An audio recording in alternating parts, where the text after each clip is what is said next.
Hey everyone, welcome back to FPL Fran. Today's video is going to be the Game Week 5 cheat sheet. And what I wanted to sort of say with the midfield position in the outset is you will be seeing a lot of players in the budget positions who've gotten some rises. But the reality is also in FPL is the midfield position is actually still usually stronger than the forward position unless you have an absolute monster like Haaland. But the reality, of course, is you can still have a team with Haaland. And then obviously a lot of strong midfielders who aren't, for example, at Salah's price bracket. And you can afford that this season. So that's sort of the reality of the midfield landscape. You might see some budget options, and that might be more for people who own Salah, some people who own, for example, a little bit more expensive defenders, maybe even, for example, holding on to Trent or already having been invested into Trippier. And for now, I still think that you can have a very strong midfield that doesn't include, for example, 4.5 to let's say 5.9 or even 6.3, that sort of price bracket of assets. You might be able to ignore them entirely, but it's still worth considering who are the best players in that sort of budget price bracket. And just looking at the budget players, I do think Andreas deserves a price rise. That City game has come and gone. You now have Luton Town at home, then Crystal Palace away. Ultimately, when you're a penalty taker, you have the best fixture on your calendar. I do think Andreas, as well, being a consistent player, now arguably Fulham's talisman, deserves to have a rise. You could obviously look at some other differential midfielders, but I'm really not too excited with any of the other defenders that we have available to us. As far as the sort of 5.0 to 5.5 players, I haven't given Enzo a rise, and the simple reality is he's had really, really good underlying stats so far, and you can see it now. I've added a new column here, of course, showing the expected goal involvement for this season. But the concern, of course, is we probably don't want to be moving towards Chelsea for the time being. And I would still like a little bit more confirmation on the fact that he's still on pens. We'll see what happens. I do think he's going to be on pens.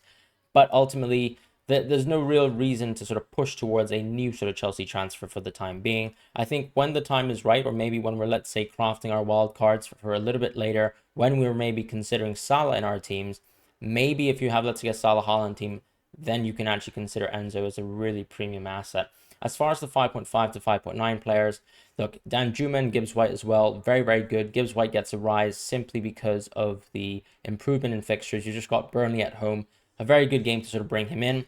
Ultimately, the other thing about Gibbs White and most players in this category is you're just looking at how they sort of plug the holes and the gaps in your team. So, for example, if you have a weak Game Week 5 team for whatever reason, let's say you've got Mbeumo who's got a bad fixture versus Newcastle, here, of course, is a good opportunity to, let's say, play Gibbs White. Or let's say you have Wisa, for example. A better example would be you bench Wisa, you therefore play a midfield 5, and maybe Gibbs White sort of fills in there. Now that we have actually the budget to really have a lot of flexibility within our teams, this is the sort of role that a player within this price bracket can sort of afford you. I've also added Neto here because the underlying stats so far have been really, really good. Not only for Wolves, but just the simple fact that he's actually stayed on, been a 90-minute player under Gary O'Neill for the last 2 games, and underlying stats being very, very good.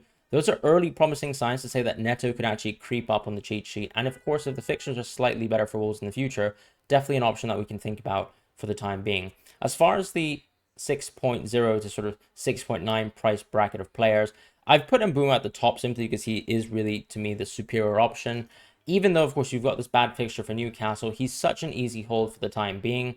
And just having absolutely everything fall onto his plate, having fantastic underlying stats as well. Look at, for example, the difference between someone like Diaby, or even Eze, for example, who's done relatively good this season, but underperformed in terms of FPL. Mbeumo is a standout player, and the XGI just proves that. So I do think Mbeumo is an incredible option. And honestly, until Tony is back, I generally think Mbeumo is arguably a season keeper.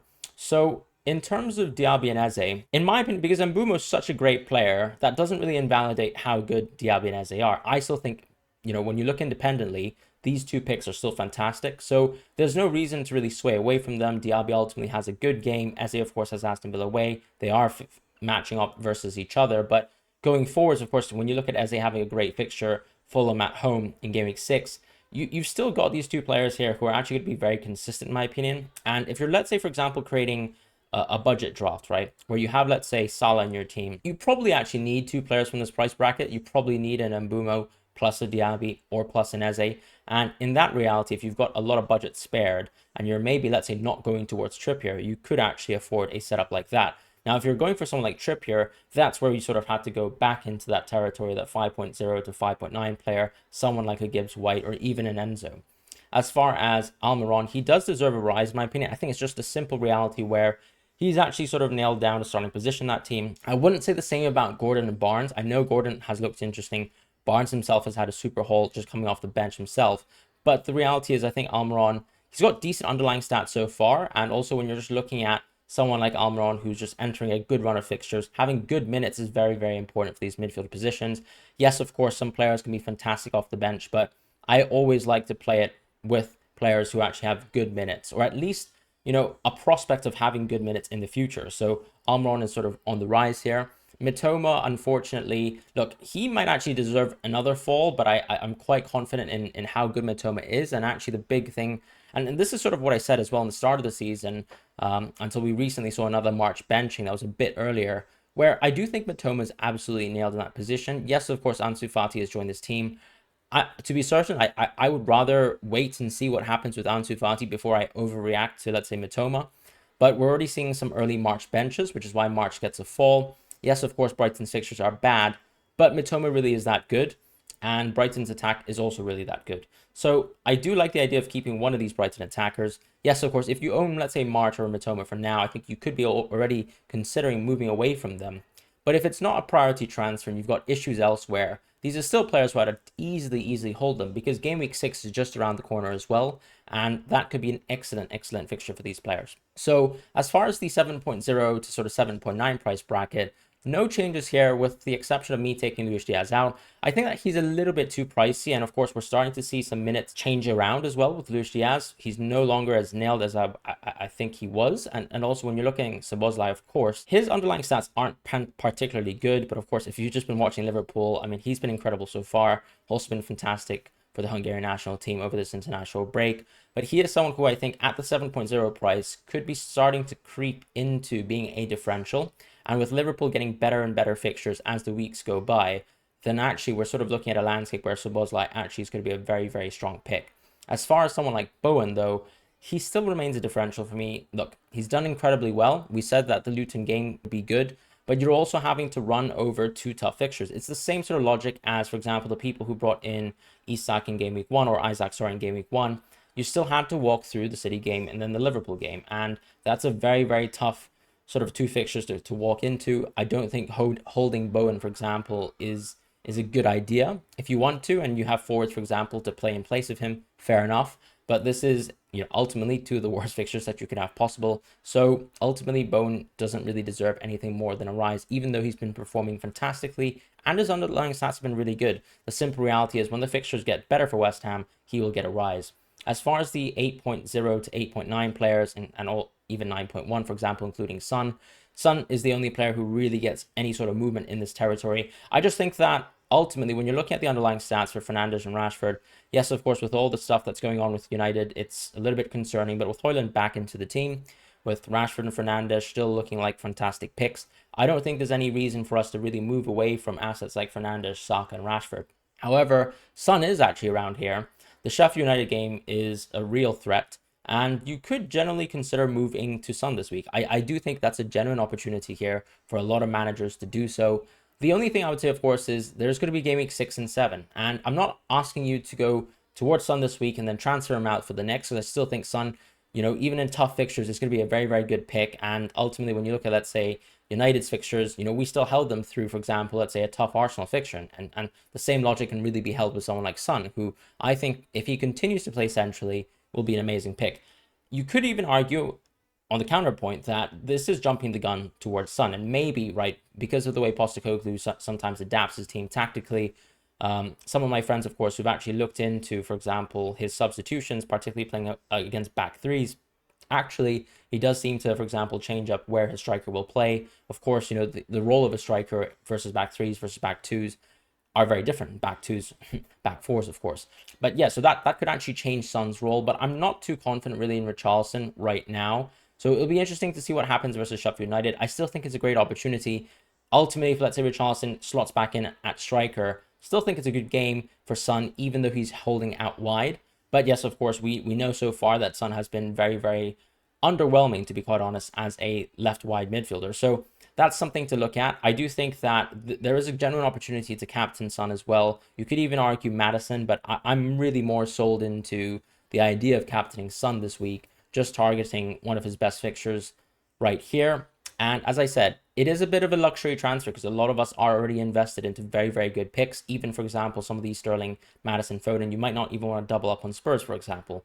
So, as I said, it's a luxury move, but I do think Son, if we get a little bit more data, such as him being on penalties or him getting another start versus Sheffield United, at that central forward position, then really Son probably is going to be a season keeper for us as well. So this is sort of the landscape. I do think we're seeing a bit of diversity too, but until United's fixtures get much worse, and even Arsenal's as well, then ultimately I think we can actually stick with the sort of template that we have. But you already have players like Son and Maddison who are extremely promising. Maybe you don't want to double up on two Spurs, but this is the great opportunity to do so. If I was wildcarding, for example, I definitely would still be moving into Son this week. I just think it would be super tempting to actually captain Son here versus Sheffield United as a differential versus Haaland. So that's the midfield position. Salah, unfortunately, even though he's been fantastic so far, and actually, if you look at the underlying stats, still brilliant. But look, I mean, the simple reality is when you look at someone like Mbumo having such great underlying stats, being effectively almost half of Salah's price, it's very hard to sort of visualize why you need Salah in your team until the fixtures are absolutely perfect for Liverpool. And honestly, we're getting very close to that. So Salah will be very close to a rise in the future, but just not this week. As far as the forwards, though, for now, not many changes other than the fact that we need to take account this sort of double game week 7 for Luton Town and also Burnley. Now, you would have saw actually there's no changes in the midfield because I don't see any value really towards the players in those positions from these two teams, but Morris and Adebayo are sort of consistent starters, and you could even argue that someone like Lyle Foster deserves a bit of a mention here as well. I'm not so certain on his minutes, so I'm not fully confident on that, but I think Morris, of course, so far is the standout pick if you were sort of looking at targeting, let's say, double game week 7 as an opportunity to, let's say, move out of some of your forwards a little bit earlier. Now you've got Fulham away and then Wolves at home, two really good fixtures back to back for Morris anyways, and then a double game week 7. I actually think this is a fantastic run of games. So you could definitely be considering Morris as your transfer this week if you really, really are desperately needing a forward. On the other hand, Adebayo is sort of that gap filler on your team. Look, I would really only consider him if I was bench boosting on game week 7 and going quite aggressive. I don't think he really holds much of a value or place in our teams, but you just have to respect as well that double game weeks are actually fantastic for FPL players, and ultimately it's a huge source of points. When you think about, let's say, very cheap strikers as well, and even when you look at goal probabilities each week, there's not many strikers in the world except for Haaland who have a goal probability over 50%. So when you think about, the likelihood that a striker hauls, it's not that likely. So actually, appearance points are so important sometimes, and Adebayo will probably give that to you, even though he's also, potentially an early sub as well. So I do think Morris is a standout option. No one else really needs to be considered. As far as João Pedro, I actually have sort of reversed my opinion on him, where because you're so close to game week 6 versus Bournemouth, because De Zerbi now seems to actually be giving him starts due to the Welbeck injury as well, and maybe, of course, improvements in his training and his also work rate on the pitch, because the key thing, of course, with why he was benched was something to do with work rate, probably his off-the-ball press and how he was able to help the team recover the ball. But actually, De Zerbi was actually very complimentary of his actions, with exception to, of course, his finishing. So comparing him, for example, to the Evan Ferguson hat-trick, he actually said that João Pedro had a very standout game. So I would tend to believe what Roberto De Zerbi says. I don't think he's ever really been deceitful with us. The simple reality is actually João Pedro is quite an easy hold for now, particularly if we get to see some starts, and actually if this Welbeck injury, doesn't really fix itself anytime soon. As far as Edouard, he's a new player in the cheat sheet, definitely someone who is going to be a great pick. And ultimately, I think that when you're looking at someone like Edouard, the only weird thing I would say is you're still seeing Mateta get a lot of minutes, and he's not nailed down this position. So when you compare it to, let's say, players like maybe, let's say, Solanke, for example, there's a big gulf in those minutes that could actually be very, very contributory to the points at the end of the season. And when you look at someone like Edouard as well, him not being on penalties is also a little bit of a dampener. And Keddy also stays where he is, but I do think that as soon as we maybe see some early signs that Arteta is willing to, let's say, start playing Jesus, and maybe give Eddie and Keddy much less minutes, then of course he just simply exits the cheat sheet. I've always said that he's a very, very risky differential. Not someone I would love to bring in, but of course, when you're getting access to an Arsenal attacker at that sort of price, I can understand why some people have already moved. As far as the 6.0 to 6.5 price bracket, no real changes here. Ultimately, I've added Ferguson to the cheat sheet. And of course, you just have to sort of pay respect to that incredible hat trick. And as I said, similar to this João Pedro situation, when you've got game week 6 versus Bournemouth around the corner, even though the fixtures are overall relatively bad for this Brighton team, the simple reality is if Evan Ferguson gets starts because of the Welbeck injury, because of also, for example, Enciso being injured, and just there overall being a lack of depth within the positions within the team from the attacking point of view in the central positions, I guess barring Ansu Fati, it's very hard to see who's going to be taking away minutes from Ferguson for the time being. So him being at such a cheap price also makes him a very lucrative pick.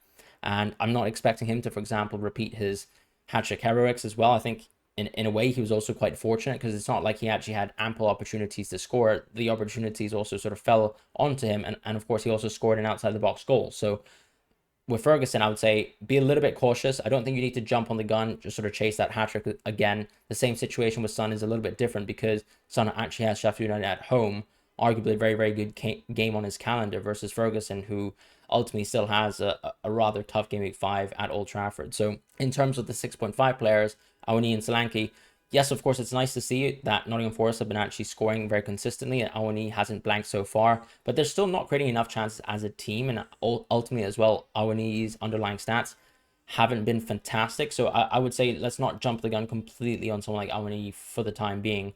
He is obviously someone who's performed great, but you still have some tough fixtures in between, and at that sort of expensive price, the fact that, let's say, Gibbs White, who's a bit cheaper and also a midfielder, is just there sitting at 5.9, then that sort of makes Awani a slightly tougher pick to go for. At the 7.0 to 7.9 territory, you've got Højlund, who's actually rising up in the cheat sheet. We saw him get a few minutes versus Arsenal in the previous match. Looked very good, looked also promising on international duty, wasn't really overexerted, and ultimately you're just looking at a decent run of fixtures still for this United team. And once that run of fixtures is over, maybe we can just sit back and think about whether Højlund's a good pick. But I think ultimately, because they're actually on a good run now, and we don't have enough information on Højlund and his minutes, I think that he's a good pick because it's actually at a really good price, and he's already looking very promising. But I still think he's a bit risky, and ultimately all these sort of yellow picks here are all risky. I think Jackson and Isaac are probably options that I would trust more, because Jackson still has the good fixtures, same with Isaac, even though he's been very, very poor in terms of converting, Jackson at least. And in terms of Darwin, Højlund, and Jesus, yes, you're sort of jumping on these players who are quite erratic, who actually accumulate a lot of XGI, but don't have the best fixture runs, right? For example, if Jesus, you're looking at a very, very short-term good fixture run, and then actually gets considerably worse.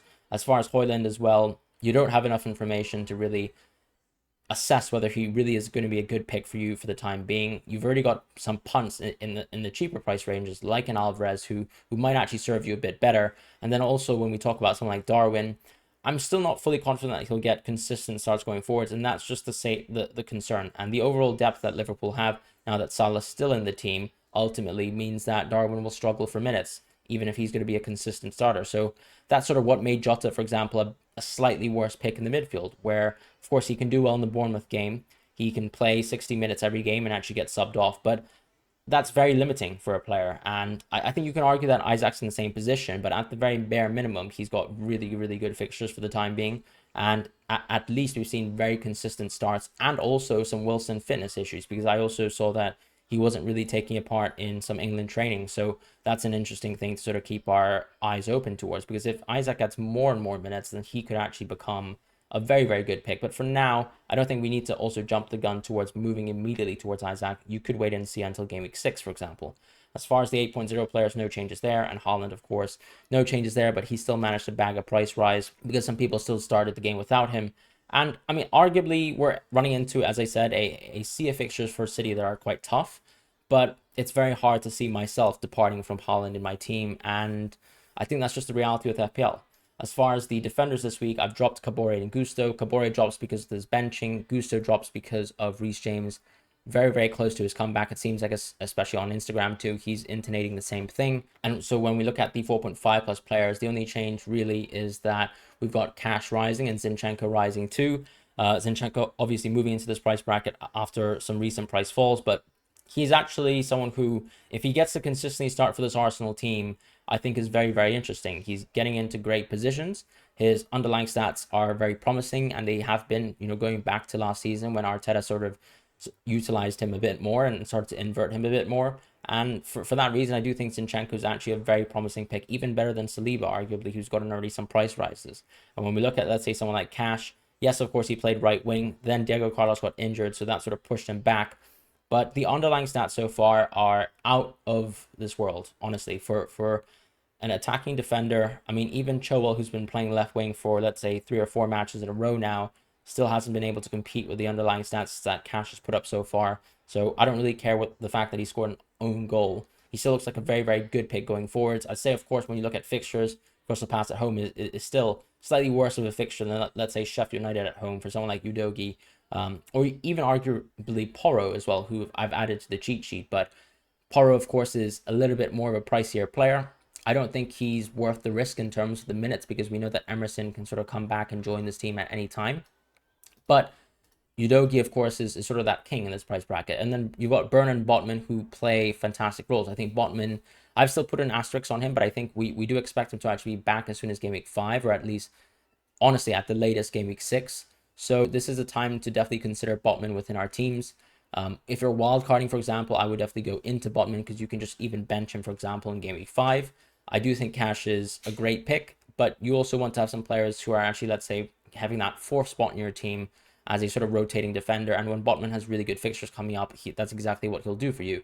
Whereas for someone like Pau Torres, probably not as much value, I would say, in comparison. And Henry as well, and Colwell too.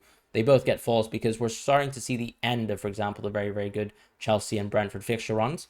And ultimately with Henry, yes, of course, he's a very good attacking fullback, but when you look at the underlying stats too, and going back to, let's say, last season as well, he's not the most attacking fullback in the world. Yes, he's gotten some assists, but we also need to make sure that we're not overreacting to some of the outcomes so far. Whereas when you're looking at someone like Cash, you're saying that he's doing enough and he's getting to great positions, particularly from goal-scoring positions, where you're saying, okay, it makes a lot of sense to actually overreact towards him because the underlying data is there too.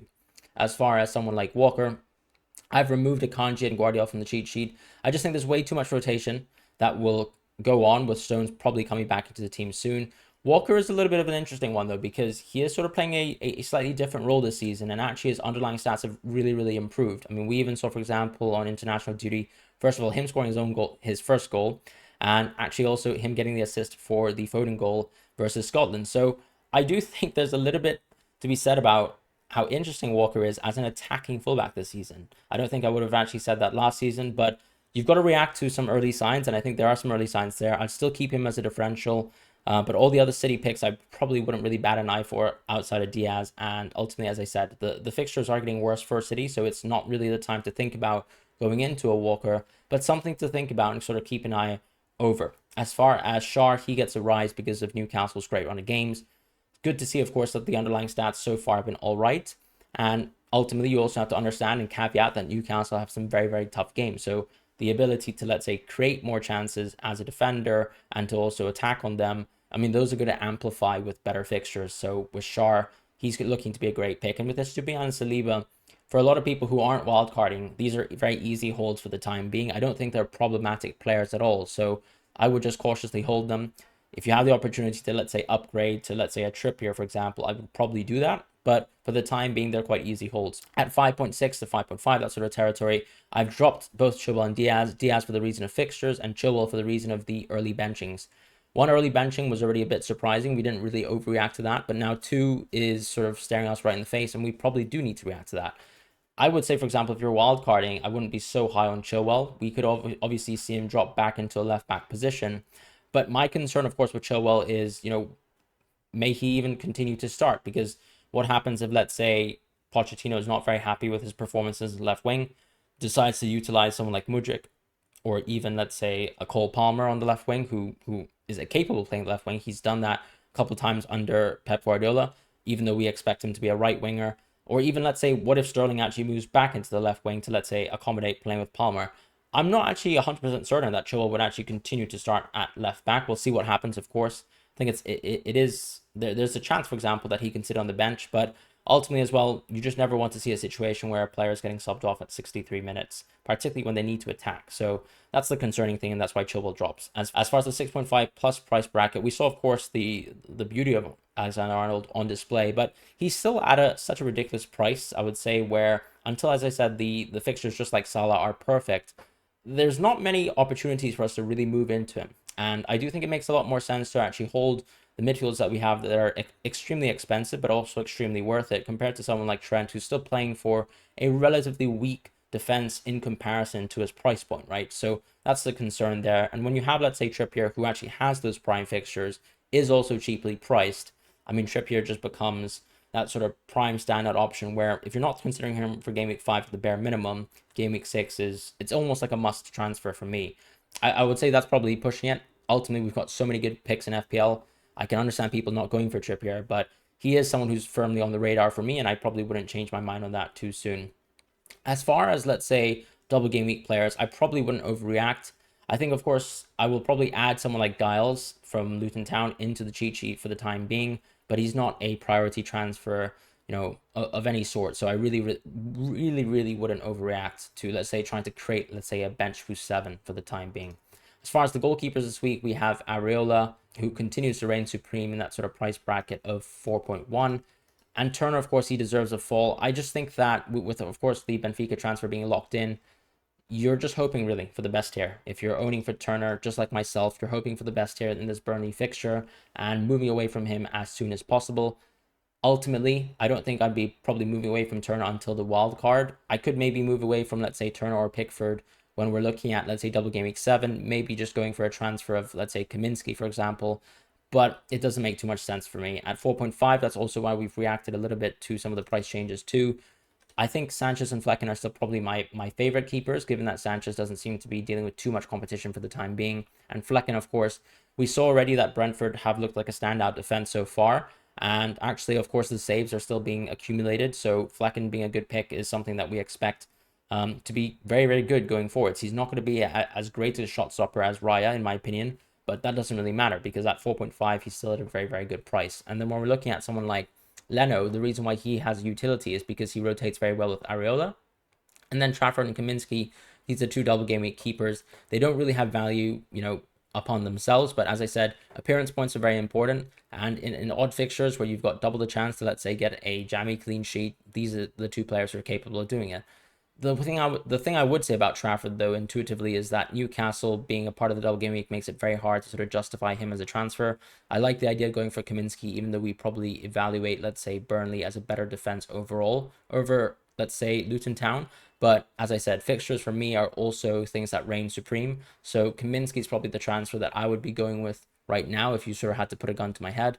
At 5.0 to 5.5, I think all these keepers are actually very average and very similar for the time being. I don't think there's any keeper that you need to move out of. Even, for example, Onana, with all the depressing injuries, with all the mistakes that he's done so far, I don't think we need to overreact on him. I don't think he's worth a transfer, to be quite honest. And Vicario Martinez, the only thing I'd say about Vicario, even though Spurs looked good so far, is that the simple reality is I actually think that the 3 best attacking picks for the Spurs team is to have, let's say, an attacking fullback and then 2 of the attacking midfielders. So I don't really like the idea of going for Vicario because it sort of blocks you from that opportunity. As far as Martinez, he's also a little bit pricey too. And going back to, let's say, Vicario, where you've got now access to players like Pau, access to players like Van de Ven, or even Romero at cheaper prices, why spend that much for a goalkeeper ultimately? And with someone like Ederson, you could justify that because of the rotation of City, and also, for example, someone like Ruben Dias, who's pretty nailed for this team, being at the same price. But now, for example, if you have access to Alisson and Pope, and they actually have better fixtures now compared to, let's say, Ederson, if we look a little bit more long-term beyond, let's say, game weeks 5, 6, and 7, ultimately, I don't really see the value of Ederson as well because he's not actually accumulating a lot of saves. It's the same sort of situation with Pope, but Pope has good fixtures. And then with Alisson, he actually accumulates a lot of saves, which is probably why when we evaluate keepers, even though Liverpool are such a bad defense, he's actually the player who's actually completely saving Liverpool from embarrassing themselves further at times. And that's what makes Alisson such a good pick. And it's very rare that you see top keepers from top teams who even keep clean sheets like Ederson and Pope actually get into bonus points. Whereas with Alisson, for example, it actually does tend to happen because he's actually almost the savior for this team at times. So that's the cheat sheet roundup. I hope you guys enjoyed it, and I will see you guys in the next video, which is going to be my team selection. A little bit of a long cheat sheet, but it had to be done. We have 4 game weeks of information. Ultimately, the 22-23 data is still very important to react to, but we now have some 23-24 data that is going to be something that we can look at, but not overreact to as well. And this is a good stopping point as well with the international break to sort of reevaluate things. And some people are even considering wildcards and also overreacting to get double game week 7. I would say be a bit cautious about double game week 7. Wildcards, of course, much more team dependent. But this is sort of my thoughts on game week 5. I hope you guys have a wonderful week, and let me know your thoughts on the comments section below. So see you guys next video.